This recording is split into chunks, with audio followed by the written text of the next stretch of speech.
Ghana for no FM stations na munni mobile crowd want to be bi no e wo ho no my campaign dey amamo na mo be hu monim gu aseso ba be da abonten bibia ye wo Mame ma akwaba emfa umbra Ghana nsem TVGH so wo frɛ me adwowa searching ebusuafo Samsonwaa eye NDC strong supporter ote abrochirima mu na Samsonwaa yobi a ye nenim so campaign di NDC anya asem ketu akra na wo kyerɛ se NDC fo anje nsem hu no mudi no na so mo den na eniem ode beba abonten no ose honorable Kennedy Akompre kwa Japan na se nneama no so behwie egu Ghana ha NDC mo hu kra nya akona na yato aba na mama obi o adenti na Samsonwaa ekase Marine Amoakwa buadu ye na e ba blog ni mu ache de enim ni pa e follow politics Ay3ka kan enim no Marine no ye hu so no ogina so ogina bi o tumi ko support Dr. Baomia na wa be support Kenya Compre kwa Japan wa be support Mahama ene otumi tisimi no we twa his excessive John Dramani Mahama da pa wakotwa Baomia da pa wakotwa na Nado da pa uhu bebia Maria Amoakwa buadu gina na NDC fo ba e was woman no position e wo UK ho ambassadorial position bi nyen na Samsonwaa ese hene ha we play videos na Maria Amoakwa buadu enya his essence John Dramani Mahama na Maria Samsonwaa bi say youth grassroots no mo ye campaign de ma mo no we he no ne Samsonwaa omo we he fa dwuma be na NDC fo mo ba mo de ama mo no ne Samsonwaa no kra no sa ambassador na bo so mo de ma Maria Amoakwa buadu no ono fata na mo de ba no ntumi nye se mo anje sa ade na mo de ma Maria Amoakwa buadu na nsem ode beba bonten na NDC party na la onye sure se beto ama ne bio na mbisa se onye sure se Ghana fo beto aba de ama NDC fo bio na mbisa se ya ni secret ben ya politicians mo ye niama no wonder se NDC buy in what's Dansoma market ahye na allegedly na bofra ba akwa ewu chese market wo Ghana ha bia ahye accident de wonka NDC fo secret ben ade ben na mo ye me nua no NDC for comrade NDC for more baby me see video we nya na wa share na ni brasem na ide na aba video we me yema his excellency John Dramani Mahama honorable Julius Zebra and honorable Valeria Soya omo na me video we dia momo any okujeto ablakwa foreign affairs minister me pa cha wo ba video we fa share na tag wo mu nso nyina wo video na se Mati say say gay way. No credit there's a winning team and there's a team that is still to my I don't know how to phrase this. For me, the MPP is a winning team. For me, the MPP is a winning team. NDC still needs a lot of reorganization.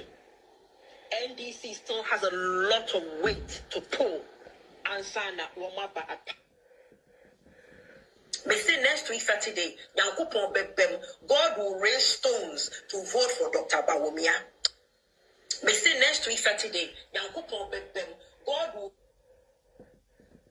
bomidin mane sam bomidin na enya fresh when this if wa adwene mu woni ma do krontia because me baba retire John Mahama me retire John Mahama next year. We will retire John Mahama. Me too NDC United Kingdom for a person may address a couple of people, but me more within because any men are made by the within now my project wama won penning for Ghana. Now wouldn't get a concon John Mahama social con yankasai. Maybe so. Second Japan, His Excellency Ekase Obriana Ewo John Mahama one. Can Ghana contain John Mahama? Can Ghana contain John Mahama? Monko Besa Lordina Mahama, Mrs. Lordina Mahama.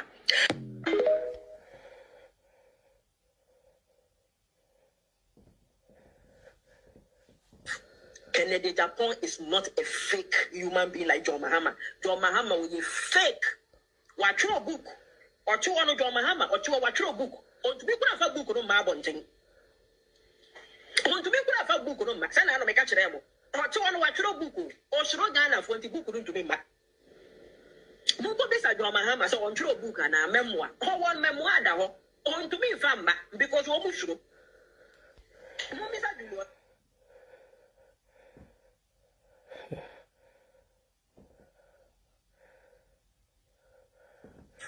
Kennedy Japan is not a fake human being like John Mahama. No, Mr. Julius Debra, Sazemi Amike Meboa. John Mahama will book that almost wrote Ghana for the book to be. Such a person, more command day, appointment, trade, and tourism, France. And to France of war, wasting one more time, money, energy. Efa plane eba Ghana ebe support to NDC. Obi no France o deserve sa post no. Obi no France o deserve sa post no. I just say Marie, a blogger. I dey tell mo farmer me.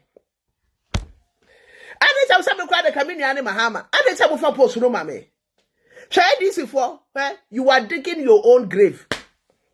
You are digging just say you who say just say wo di atem. Just say wo di obi atem and say ne hu ama post.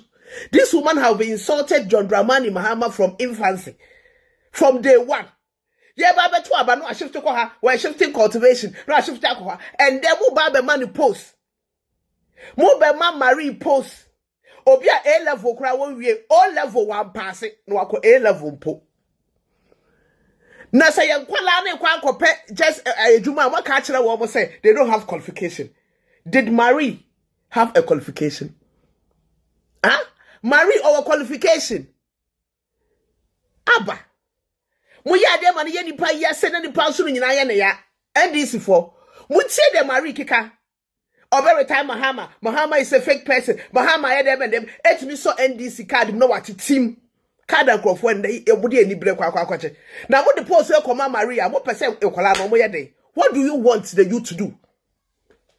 Chese baby I was say the post ko mo fa nko. Some people suffered. This woman have a British passport. What this now see the British passport and I'm man post.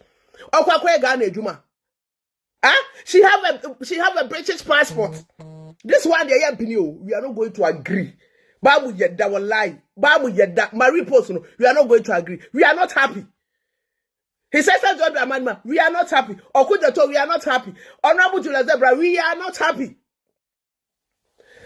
Mopa pays your friend is saying post them man. You people are going to opposition. One lie. Mopa go opposition. Obia you mama will be obey chai. Mo the post mama Maria. Obia be chai. Na mama Ghana for no FM stations na mo ni mobile crowd mo ntime bi no. E wo ho no my campaign dey amamo. Na mo be hu mo nim go asese ba be da abonten.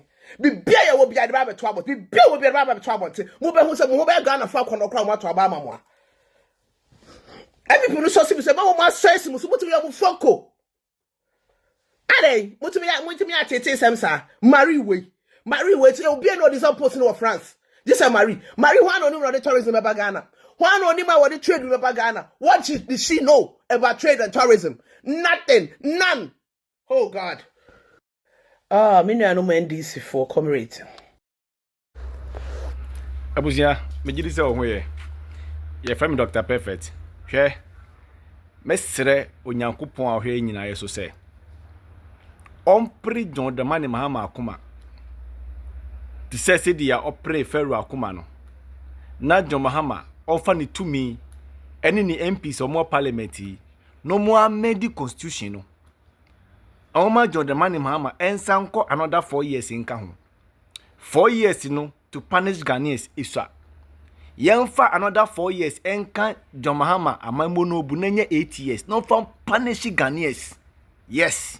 On from punish yen. Ye hunchiri ya ma te say insu ebenum kan enya bi nom. I tell you, ye nyina mesumi ka ho bi. Yakopon fa John Mahama so. No from punish Ghanaians kitwa we so a. On za friend desi fosu. Teacher fosu. Wa baba em 1 year. No want me anye appointment ba just say want me anye clearance anesi fu ewie school mutifi want me anye even we bia fa say a year clearance ka want me anye amanfo so e ko school still sambe pile na nado ba ye no or my clearance 2013, 2014, 2015. And son of a man 2016 for the in Abekoye. 4 badges and an fee. Who John the man in Mahama went to me and post to Mubia. What's up, baby? We are 1 year nebesiako next month, 9 year na besiako. Still, unye posting baku cry. And yes, I be pile to her. Now, why no trace? Me see, young mama Mahama 8 years.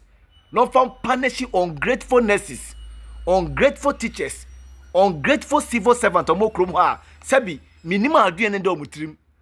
One say afena musu. We already first budget, second budget, post baku crying. Afena musu. Munya huhe. The Eba Ghana no 4 years to sir. Me yase Mahama was just 4 years to punish Ghanaians. Saka yen for another 4 years in Kane ho. No from punish yen. Na yen hu say wiase next time Nyakopo ye wadom no yi wo frɛ kwasum edi ko tena ke na sa asesu a ubedi honi no wa protiba so ho yie. Musi na ekfa do nye. Ena munya na do mamu aka mupɛ. Nso nya tom nti obi entimi nkasa. Munya baomia na do mamu omubuya ka obi apɛ. On say ye hu kire yen. Bro nya by ne November untipo se bi ye bro nya bempo. On say skeni ho. On say ye nto hwe. E ma na mu bo abaso Mahama ye hia wo, Mahama ye wu o, Mahama ye nto ade o. On say ne ade to na say. On say ne ye nto hwe market. Ekuafu amu ye ekua amu ye koko mu dua mo, edua bode edua bayere wo krom ha. On say obi antimi nto. On say ne bode ni banchi ni bayere ni emo abuso a pro obi antimi nto. Sikeni ho. Sikeni ho edi beto. Sikeni bebi edi beto nti ekuafu esu. On say ekuafu koko kwa ye ntimi ntuma mo. Monse ekuafo afiaso koko ntumu munsankan bi eni gwase aka mutobi ntimi nkasa ye ho betiri ense ya ye nyina ye wo bi me say ye nyina krom ha me say Mahama Yakupon onpre na kuma no onfosu na amedi constitution no because our match in parliament obetimi aye onye ni saa no onfa 4 years nka ni mfie no bedu no ni 8 years wa man mu no for punish Ghanaians betichi ye man nyina toton krom a ye nyina listen, where we are say, Adia Bakwa, ye pana, a hard penny, Cassacassa pana said, what would this carry your budget? Now, when you say Sikawi, dear, damn in Sabeka. Now, at the end of the day, no, Sikano wants some Aqua baby, oh, so disappointment, you know, Adia, I had been ye pana, and from a Cassia be Abba for Ghana, and there, I'm a mate. Now, I'm from a winner. Abafa Ghana sisiano se wofa to forcing any nkrofo antu wana mo e free sabre ya nkonkosi 18 December a school for nkwara be makwan no school for nkwara bebre na abedia beni and I'm going to tell you why. Teachers professional allowance enye sika bia bosumi bia ye ma teacher ni 100 cedis as professional allowance na sa sika we ne ye ntwia emfa nka salary ho edi afimu ni nyina no November draw at the end of the month no na saa sika no ya boa no aka bom e de aka sika ho na ye de ama eti teacher ni bia wo Ghana edim se November de e ye bosomi a at least obenya sika bi e de aka sika ho a obetimi de aye ne nyama ti bebre na de ye points getting into December no ebu o ha sika no kakra no na wode atoto the points a wode say bi kura wode be ne am want to because teacher adwuma no wo betimi aya adwuma afimu no nyina na wotimi say bi kakra nto I'm a teacher so I know what I'm saying. Eti edu November na teacher for na very aggressive a wo nim say den professional allowance baba sika we nye sika kase bia o me se bosumi bia 100 cedis ya kabo ma afimu no nyina 1002 sa 1002 no ehun sem bebre nere ya se ati we afrim ya te laptop ya ti we atete teacher for sa anya secretary anya sika bia ja say eba that teacher for the money atu say day November eba no validation by no ko ya of ato forcing the BBN is what say professional allowance teacher for once abeka November na say sika no amma no teacher for no omo budget ne plans a wo mo aye say die na besi ade chin wo mo ko school aka na wotwe yansa na wotwe na yansa na wo mo amakwan wo mo ni school for nkwara na ekwa kwatena wo teacher ni a wono komode no afimu ni nyina na waye saa busumi ni buka bara na yemasero ba da wagina mu saa wo dim say professional allowance no ba be kan yama bu mama ode ya ma wo fa to forcing wo ma teacher for nsa yes fam mo ba ye mo bo adwuma ama Ghana for obi a ho ton obi a ye yama akwati abogafo ye kaya sematuma ye nyankawe na sese mo pese mo ma teacher for no enso ese ekọ bed bu sa no wo fa wo pese wo kire sen a wo fa to forcing wo pese wo kire sen je say teacher for na start ye frefre chale afi professional allowance no amma tigi se wo ye hard na pay bi akadeba je say what creative program teacher for Ghana sama bia ba beto ye aye wo ha no so tigi aye wa ye teacher for a ye dwane aba bedu hare ye wa ye nkofo fie no e say bia ba beto yen so we are all going to face that. Why? Wo fa to force and why? Eti wo fa wo de wo nkrofo mon tutu anamo na mom ka bibia nche teacher for say oh e bia bibi ne si ye antimi amfa ma validation so na mo December no wo nhwe ni mu wo nsa be kan wo fa. I'm telling you, if you shabdi nkosi se nkora na be makwa no bebribedia beni because bebre na teacher for bebre na no e de agufo na ekọ class. I'm telling you, Ghana for teacher for you don na kira de and intina na mabu ha ye ntan no but sad disappointment we no ano den.